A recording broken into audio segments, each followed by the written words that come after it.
E aí, galerinha, bom dia, boa tarde. Estamos aqui mais uma vez para a nossa aula de artes.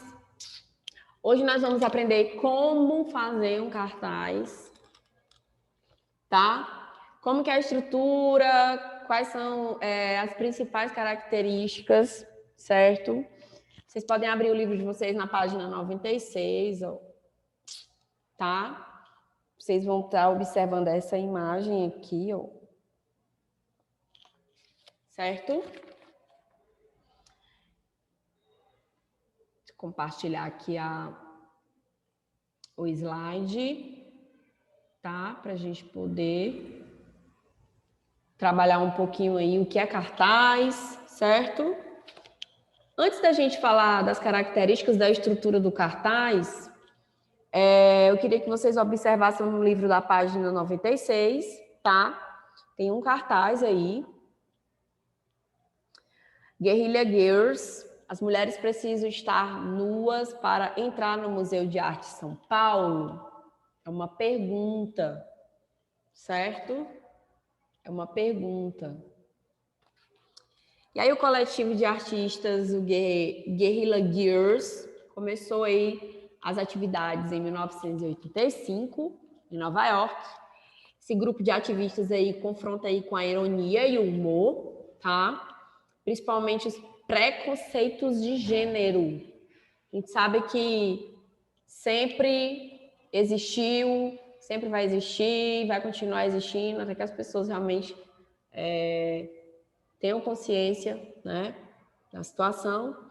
E aí as integrantes, elas escolheram manter as identidades desconhecidas em off, né? Por isso elas usam máscaras de gorilas e pseudônimos, que são os pseudônimos. Lá embaixo aqui, ó, tem um significado aqui de pseudônimos, né? Que é o nome adotado aí por uma pessoa quando ela não quer se identificar, o nome artístico, certo? E elas usavam aí Frida Kahlo e Tina Modotti, tá? As integrantes. No trabalho mais conhecido aí das integrantes, são questionados os baixos índices de participação das mulheres em exposições de arte, né? Quando só o homem participa, as mulheres precisam, o cartaz, as mulheres precisam estar nuas para entrar no museu? Isso era um questionamento delas, né? Que é o resultado aí de uma pesquisa realizada no Museu Metropolitan, em Nova York. E aí, nessa pesquisa, as integrantes compararam o número de nus femininos com o de nus masculinos nos trabalhos em exposição. E constataram aí que menos de 5% dos artistas na seção Arte Moderna do Metropolitan eram mulheres. 85% era aí dos nus retratados que eram femininos. E aí, numa atualização aí desse trabalho para a mostra do Museu de Arte de São Paulo, né, no MASP, o cartaz apresenta uma recriação da obra Grande Odalisca. Deixa eu mostrar aqui para vocês. Só um minutinho, vou mostrar aqui para vocês essa obra, tá? Que elas fizeram aí uma releitura.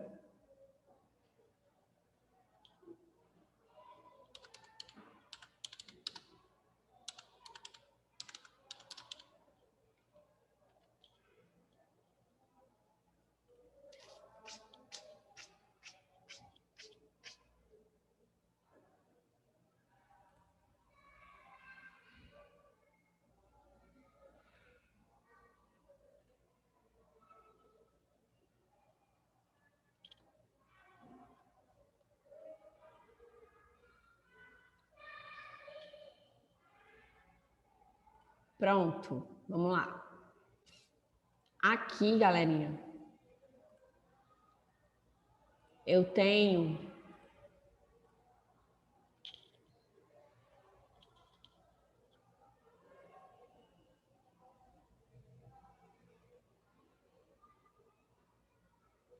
aqui, ó, a Grande Odalisca de Ingres, certo? Então, o cartaz aí de Guerrilla Girls, né? O cartaz aí, ele foi inspirado, foi uma recriação, né? Foi uma releitura dessa obra aí, A Grande Odalisca, do Ingres, mas com a personagem vestindo uma máscara de gorila, que era exatamente o que elas usavam também, certo?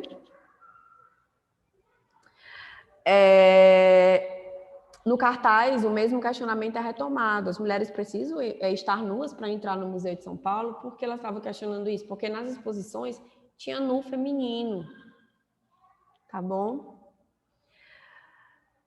E os números não são muito diferentes dos do Metropolitan no MASP. Apenas 6% dos artistas, né, são mulheres e 60% são nus femininos. Ele quer dizer o quê? Que somente 6% dos artistas que fazem exposições no museu são mulheres. O resto tudo é homem. Homem artista que faz a exposição. Tá bom? Vocês vão fazer aí a atividade da página 97. E eu quero exatamente falar um pouquinho sobre esse gênero cartaz.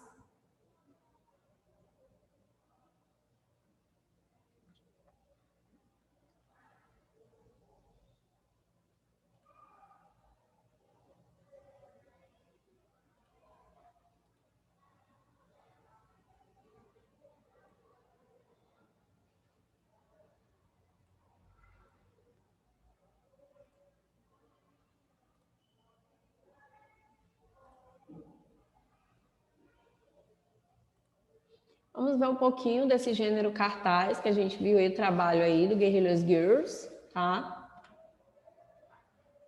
Eu coloquei um outro cartaz aqui para a gente fazer uma análise. Olha, escolhe, pois a vida.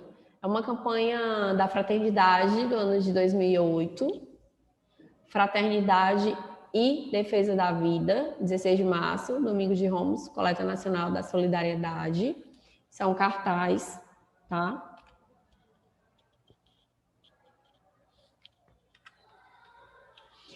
Quais são as características de um cartaz? Ele informa, ele ensina e ele convence o leitor sobre algum assunto. A preocupação da campanha desse ano é chamar a atenção de todos os brasileiros para as grandes ameaças que a vida humana vem sofrendo nos últimos tempos.